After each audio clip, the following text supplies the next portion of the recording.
आज हम उस अधूरे महाकाव्य की कहानी जानेंगे जिसने अंग्रेजी भाषा को बोली से उठाकर अंतर्राष्ट्रीय भाषा बना दिया। उस महाकाव्य की दास्तां जिसने उपेक्षित समाज के लोगों को सम्मान प्रदान किया। हम बात कर रहे हैं जॉफ्री चौसर के कालजयी महाकाव्य the prologue to the Canterbury Tales की, जिसकी रचना पूर्ण होने से पहले ही जॉफ्री चौसर की मृत्यु हो गई, किंतु विश्व के साहित्य में वे हमेशा सूरज की भांति दे दीप्तिमान। तो शुरू करते हैं कैंटरबरी टेल्स का इंट्रोडक्शन। कैंटरबरी टेल्स चौसर की सर्वाधिक उत्कृष्ट रचनाओं में से एक है। निसंदेह यह उनके जीवन की अंतिम रचना। कुछ विद्वानों का मत है कि इसमें उनकी युवावस्था एवं अधेड़ावस्था की रचनाएं भी सम्मिलित हैं। ऐसा विश्वास किया जाता है कि इस पुस्तक की रचना कार्यरूप योजना को अंतिम रूप सन 1386 के बाद ही दिया गया, जब चौसर ने एक अन्य रचना the legend of good woman का प्राकृथन समाप्त किया था। कैंटरबरी टेल्स का प्राकृथन सन 1387 के साथ जुड़ा है। कुछ विद्वानों के अनुसार उस वर्ष की अप्रैल में चौसर ने एक तीर्थ यात्रा में भाग लिया था, किंतु उनकी पत्नी फिलिपा बहुत बीमार थी एवं कुछ माह पश्चात उनकी मृत्यु भी हो गई। इस प्रकार का कोई लेखा जोखा नहीं है कि चौसर ने एकत्रित सामग्री पर कितने समय कार्य। फिर भी विद्वान यह मानते हैं कि अधिकतर कहानियां सन 1393 अथवा 1394 तक पूर्ण हो गई थी, किंतु कुछ कहानियां पूर्ण नहीं हो पाईं, जिन्हें पूरा करने में चौसर जीवन के अंत तक लगे रहे। किंतु यह भी एक तथ्य है कि चौसर ने अपनी कई पुस्तकें अधूरी छोड़ी। तीर्थयात्रा के विचार का उद्गम आखिर उनके मन में कैसे हुआ, इसको हम जान लेते हैं। जब यह निश्चित हो गया कि चौसर एक तीर्थयात्रा में सम्मिलित हुआ था, तब इस बात की पूरी संभावना है कि कुछ तीर्थयात्रियों ने रोचक कहानियां सुनाई होंगी और सर्वश्रेष्ठ कहानी सुनाने वाले को पुरस्कार स्वरूप किसी तीर्थयात्री ने अपने खर्चे पर भोजन भी कराया होगा। चौसर जैसे रचनात्मक बुद्धि वाले कवि के लिए यह संकेत मात्र ही पर्याप्त था। कैंटरबरी टेल्स की रूपरेखा को तदनुसार विकसित करने के लिए वह एक तीर्थयात्रा का प्रारूप ग्रहण करने के लिए यह भी विश्वास किया जाता है कि बोकासियो के महान कहानी संग्रह से चौसर ने प्रेरणा ग्रहण की हो। अलिफ लैला की कहानियाँ, ओविड की मेटामॉर्फोसिस तथा गावर की कन्फेसियो अमांटिस उस काल की लोकप्रिय रचनाएं थी, जिनका प्रभाव निश्चित रूप से चौसर के ऊपर पड़ा। तीर्थयात्रा की युक्ति अत्यंत अनुकूल सिद्ध हुई, क्योंकि इसमें कवि को एक ही स्थान पर समकालीन समाज के सभी प्रतिनिधि व्यक्तियों के समूह को प्रस्तुत करने का अवसर प्राप्त हुआ। यह एक साहित्यिक रचना है जिसका आनंद बिना यह सोचे करना चाहिए कि घोड़ों पर बैठे इतने तीर्थयात्रियों को एक दूसरे की कहानी कैसे सुनाई देगी, जबकि उनके पास कोई आधुनिक ध्वनि विस्तारक यंत्र नहीं था। कवि ने तो साहित्यिक यथार्थ प्रस्तुत किया है जो वास्तविक यथार्थ से कुछ अलग लगता है। कहानियों की योजना सुझाव मेजबान ने इंट्रोडक्शन में दिया था। उसके अनुसार तीर्थयात्रा का मार्ग बहुत लंबा है। रास्ते की थकान से बचने के लिए सभी को यह प्रस्ताव स्वीकार कर लेना चाहिए कि प्रत्येक तीर्थयात्री 2 कहानी जाते समय तथा 2 कहानी कैंटरबरी से लौटते समय सुनाएगा। तीर्थयात्रियों ने निर्णय लेने में अधिक समय नहीं लगाया तथा इस निष्कर्ष पर पहुंचे कि मेजबान के प्रस्ताव को स्वीकार कर लिया जाए। उस मामले में अब बहस की आवश्यकता नहीं थी। उन्होंने मेजबान को बताया कि उसका प्रस्ताव स्वीकार हो गया है। मेजबान ने तीर्थयात्रियों से कहा कि उसकी बात ध्यान से सुनी जाए, क्योंकि वह उनकी भलाई की बात कर रहा है। उसने निवेदन किया कि उसका प्रस्ताव मात्र मनोरंजन के लिए है, उसमें घृणा की भावना नहीं है। यात्रा की थकान को कम करने के लिए कैंटरबरी जाते पर प्रत्येक तीर्थयात्री जो कहानी सुनाएगा वे किसी रोमांचक अनुभव से संबंधित हो सकती हैं। उनमें से जो भी सर्वश्रेष्ठ कहानी सुनाएगा, अर्थात जिसकी कहानी में सर्वाधिक आनंद एवं सर्वाधिक नैतिक शिक्षा होगी, उसे लौटने पर मेजबान द्वारा अपने खर्चे पर दावत देकर पुरस्कृत किया जाएगा। उनको और अधिक प्रसन्नता देने को उस मेजबान ने घोषणा की कि वह भी उनके साथ एक मार्गदर्शक के रूप में अपने खर्चे पर चलेगा। उसने कहा कि सभी को उसका निर्णय मानना पड़ेगा। यदि किसी ने भी उसके निर्णय का विरोध किया तो यात्रा में हुआ सारा खर्चा उससे वसूल कर लिया जाएगा। मेजबान ने आग्रह किया कि इस विषय में वे लोग शीघ्र निर्णय लें ताकि वह अविलंब यात्रा की तैयारी कर सके। मेजबान का प्रस्ताव स्वीकार कर लिया गया। वह सभी ने प्रसन्नतापूर्वक उसके द्वारा रखी गई शर्तों को मान ली, जिनके अनुसार मेजबान उनके निर्देशक के रूप में रहेगा। वह उनके द्वारा सुनाई गई कहानियां याद रखेगा और उन पर निर्णय देगा। उन सभी ने मेजबान से प्रार्थना की कि एक निश्चित भुगतान पर वह उनके लिए भोजन की व्यवस्था करें। चाहे कोई विषय छोटा हो या बड़ा हो, वे लोग उसके ही निर्देशन पर कार्य करेंगे। इस प्रकार सार्वजनिक सहमति से सब उसका निर्णय मानने को तैयार हो। तीर्थ यात्रा प्रारंभ होती है। प्रारंभ में ही चौसर बताता है कि किस प्रकार वह टेबार्ड नामक सराय में आराम कर रहा था। तभी शाम को 29 तीर्थयात्रियों का समूह वहां रुकने पहुंचा। उन्हें प्रातः कैंटरबरी के लिए रवाना होना था। इसके अनुसार वह दिखाता है कि अगली सुबह मेजबान ने उन सबको जल्दी जगाया और उन्हें एक समूह में एकत्रित कर लिया। जब उन्होंने चलना शुरू किया तो उस समय उनके घोड़ों की गति टहलने से कुछ अधिक थी। जब वे संत थॉमस के तालाब के निकट पहुंचे तो उनके मेजबान ने अपने घोड़े की गति धीमी कर ली और उनसे कहा कि उन्हें वे सब बातें याद रखनी चाहिए जिनका उन्होंने पिछली रात वादा किया था।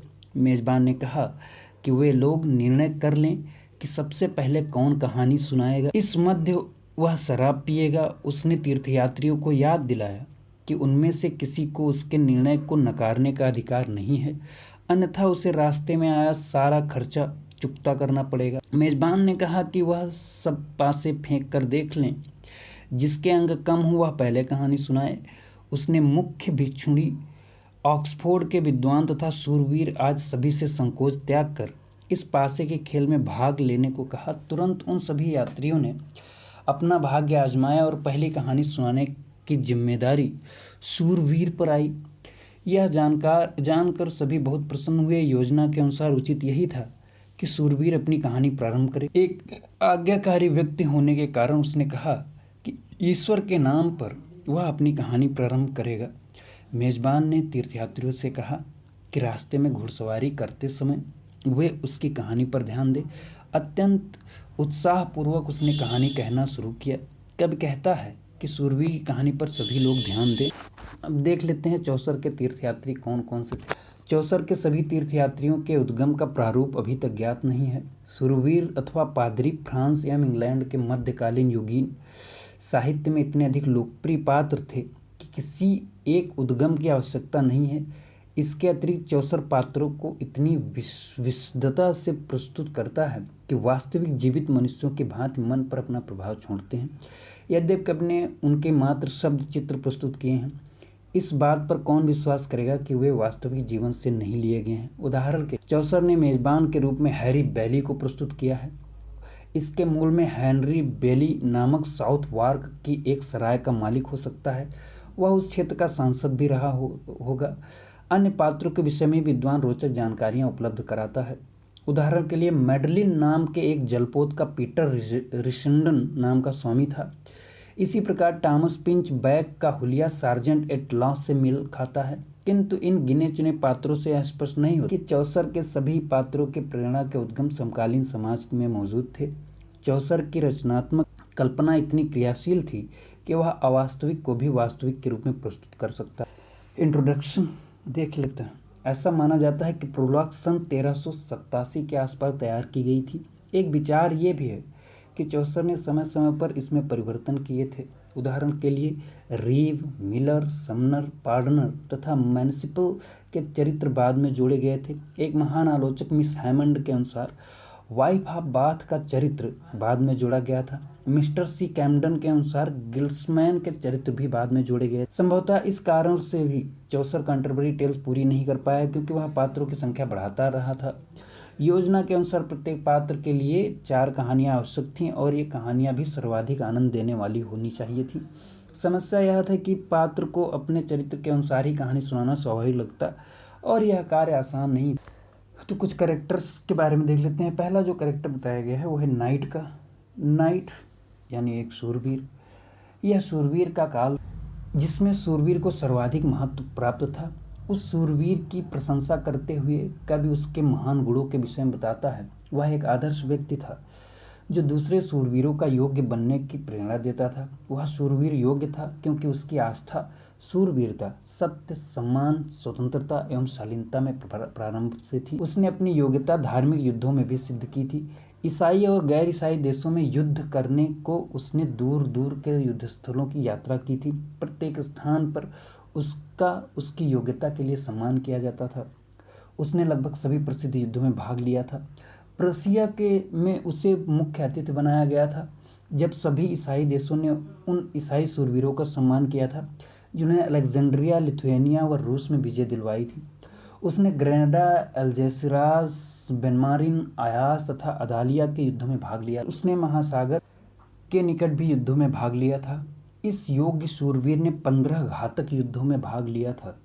ईसाई धर्म के लिए उसने 3 बार प्रतिस्पर्धा में भाग लिया। वह अपने प्रतिद्वंदियों की हत्या कर लेम्सिन में विजय प्राप्त की थी। तुर्की में गैर ईसाइयों के साथ युद्ध करने में वह प्लेशिया के राजा के साथ कुछ समय रहा था। इससे उसे श्रेष्ठ सम्मान प्राप्त हुआ था। वह केवल वीर ही नहीं, बुद्धिमान एवं शालीन भी था। जीवन भर उसने कभी भी किसी भी व्यक्ति के लिए अभद्र शब्दों का प्रयोग नहीं किया था। संक्षेप में वह एक पूर्ण शालीन शूरवीर था। कवि शूरवीर के परिधान पर प्रकाश डालता है। उसका घोड़ा ताकतवर किंतु सजावटहीन था। उस शूरवीर का छोटा कोट साधारण कपड़े का बना था। वह ओवरकोट धूल धूसरित था। वह यात्रा से लौटकर आते ही बिना वस्त्र बदले तीर्थ यात्रा के लिए चला आया था, क्योंकि वह इसे महत्व नहीं देता था। यह शूरवीर अन्य योद्धाओं से कहीं ऊपर निकल जाता, क्योंकि इसमें सच्चाई, बहादुरी, बुद्धिमानी एवं नम्रता का असाधारण संयोग। दूसरा कैरेक्टर है स्क्वायर। स्क्वायर की धारणा में यह बात बिल्कुल स्पष्ट थी कि वह प्रशिक्षण प्राप्त कर रहा एक शूरवीर था। उसका कार्य नाइट के हथियारों का रख रखाव करना था। उसे किसी युद्ध के संचालन की अनुमति नहीं थी। उसे तो केवल उस शूरवीर का सहयोग करना होता था जिससे वह प्रशिक्षण प्राप्त कर रहा था। प्राकृतन में एक स्क्वायर के रोमांटिक स्वभाव का कवि ने रोमांचक ढंग से वर्णन किया। शूरवीर के साथ एक नौजवान स्क्वायर, उसका अपना पुत्र था। यह युवक एक प्रेमी उत्साही युवा था। उसके बाल इस प्रकार घुंघराले थे मानो दबाव में रखकर बनाए गए हों। कवि के अनुसार वह 20 वर्ष का था। उसका घोड़ा सेना में फ्लांडर्स आर्टोइस था, पिकार्डी में रह चुका था। वह कम समय में ही दक्ष घुड़सवार बन गया था ताकि अपनी प्रेमिका को प्रभावित कर सके। वह एक रोमांटिक युवक की तरह लापरवाही से भरा जीवन व्यतीत करता था। वह प्रत्येक प्रकार से सुंदर युवतियों को आकर्षित करना चाहता था। चमकदार छैल छबीले कपड़े उसकी सज्जा को, इच्छा को उजागर करते थे। उसके लबादे पर सफ़ेद और लाल फूल इस प्रकार काढ़े गए थे कि वह वस्त्र फुलवारी प्रतीत होता था। इस स्क्वायर का पूरा दिन गाने बजाने में व्यतीत होता था। स्वभाव से वह प्रसन्नचित्त था, जिस प्रकार मई का माह होता है। उसका लबादा छोटा एवं लंबी ढीली आस्तीन वाला था। घोड़े पर बैठना व घुड़सवारी करना उसे भली भांति आता था। वह कुश्ती करने व नाचने में दक्ष था। वह तस्वीर बनाने व लिखने में भी निपुण था। वह इतना भावुक प्रेमी था कि देर रात तक नाइटिंगेल की तरह गीत गाता था। जब उसका पिता भोजन करता था तो स्क्वायर अत्यंत शालीनता व नम्रता से उसकी सेवा करता था। चौसर की सार्वभौमिकता युवा स्क्वायर के चरित्र में भली भांति उजागर होती है। उसी की भांति एक आधुनिक नवयुवक बाल घुंघराले रखने का प्रयास करता है, फूलदार वस्त्र पहनता है, अपनी प्रेमिका को प्रभावित करना चाहता है तथा जीवन के प्रत्येक क्षेत्र में दक्षता प्राप्त करना चाहता है। वह अपने पिता की सेवा कर उन्हें प्रसन्न रखना चाहता है ताकि जेब खर्च मिलता रहे।